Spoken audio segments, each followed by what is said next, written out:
Or, la plupart de nos dirigeants africains ne sont pas libres. Et quand on n'est pas libre, on ne peut pas déterminer un destin pour son propre peuple. Actuellement, l'économie du Burkina Faso est basée sur 3 piliers. Premièrement, il y a la production minière.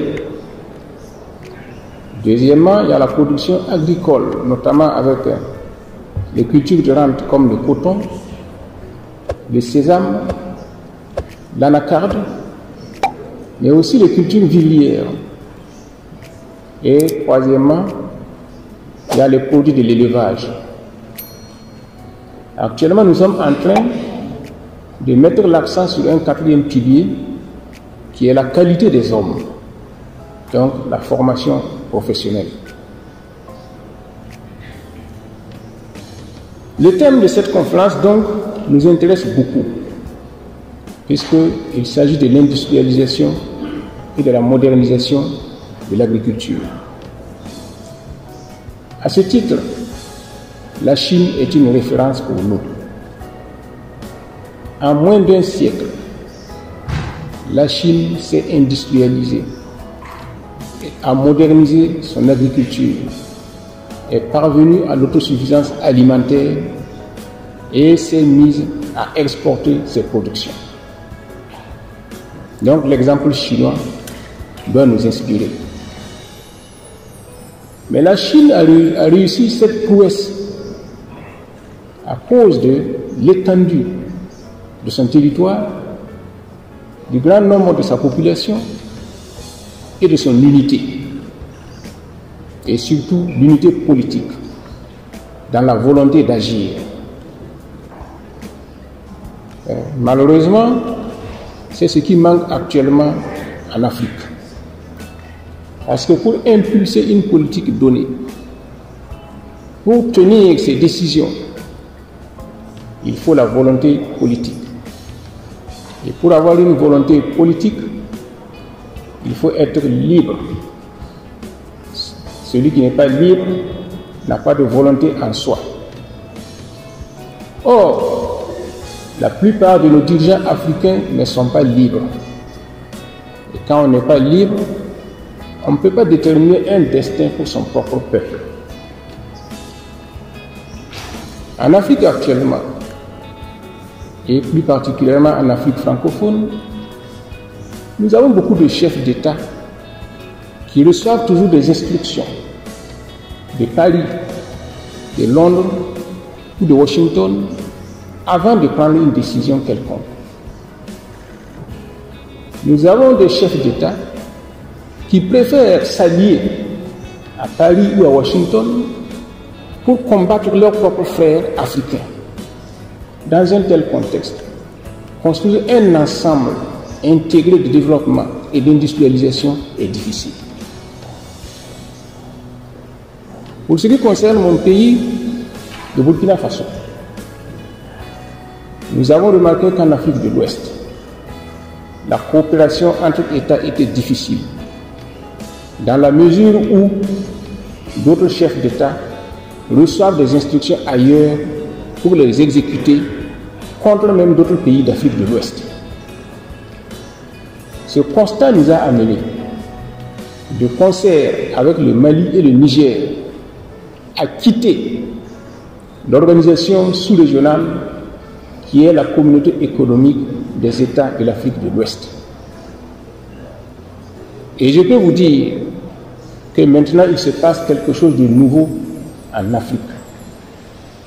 Parce que les 3 pays, le Mali, le Burkina Faso et le Niger, qui ont constitué une alliance le 16 septembre 2023, ont, à partir du 6 juillet 2024, constitué une confédération d'États.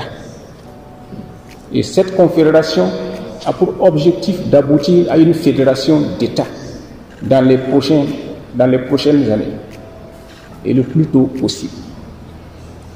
Et je peux vous dire que cette marche est irréversible. Si la constitution de la confédération s'est faite à l'instigation et sous le leadership des 3 chefs d'État, les populations de ces pays se sont emparées de ce projet et poussent maintenant les dirigeants à aller de l'avant. Donc ce n'est plus une affaire des dirigeants, c'est devenu une affaire des peuples de ces 3 pays. Et sur ce plan, je peux vous dire que la coopération avec la Chine peut avoir beaucoup d'avenir dans le cadre de cette confédération qui fait une superficie de plus de 2 700 000 km² et qui compte une population de plus de 80 millions d'habitants.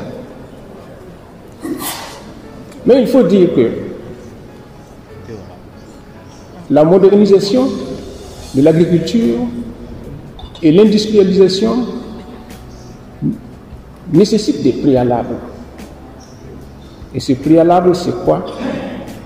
C'est l'énergie, la production énergétique, qui est le maillon faible de nos pays. Par exemple, chez moi, au Burkina Faso, pendant les périodes de chaleur, le pic de chaleur, on est obligé de procéder à des régulations énergétiques par des coupures de courant afin de pouvoir donner satisfaction à tout le monde parce que la production énergétique n'est pas suffisante. On ne peut pas industrialiser un pays si on ne résout pas au préalable le problème de production d'énergie. Et donc je pense que sur ce plan, la Chine est attendue et pourrait contribuer au développement de la production énergétique en Afrique, préalable à l'industrialisation et à la modernisation de l'agriculture. La modernisation de l'agriculture nécessite aussi d'autres préalables. Il faut des infrastructures routières, ferroviaires, pour les échanges de ces produits industriels et agricoles. Et sur ce plan, au Burkina Faso, nous avons mis en place une industrie de production de rails pour faciliter la construction des chemins de fer. Et là-bas aussi, nous attendons la contribution et l'expertise chinoise pour leur réalisation prochaine. Au-delà du pays, nous avons en projet la construction de chemins de fer qui relierait la capitale du Ghana, Accra, à la capitale du Burkina Faso, Ouagadougou. Donc c'est pour vous dire que les projets ne manquent pas et tout cela est nécessaire parce que si on fait une industrialisation et on modernise une agriculture sans prévoir les conditions d'écoulement, il y aura un étouffement et ça va se rejaillir sur la production industrielle et sur la production agricole. Mais ce n'est pas suffisant. Il faut aussi prendre soin des hommes qui seront les artisans de cette industrialisation et de cette production agricole. Donc la formation est nécessaire et aussi la santé des hommes est nécessaire. Sur ce plan, je remercie encore la Chine qui est en train de réaliser au Burkina Faso le plus grand hôpital de référence du pays et qui sera fonctionnel à partir de 2025. Et donc, c'est pour vous dire que nous ne devons pas voir l'industrialisation et la modernisation de l'agriculture de façon isolée, mais dans un ensemble pour qu'il n'y ait pas de goulot d'étranglement dans le processus. Cela dit, je reviens pour dire que la Chine a intérêt à une Afrique unie et développée. Si l'Afrique était unie, au lieu d'avoir affaire à 54 États différents, la Chine aurait affaire à un seul État. Les négociations se feraient beaucoup plus facilement et les résolutions se prendraient beaucoup plus rapidement. En outre, si l'Afrique se développe, les Africains auront plus de pouvoir d'achat pourront beaucoup plus commercer avec la Chine et les échanges se multiplieront. Donc, nos intérêts sont partagés.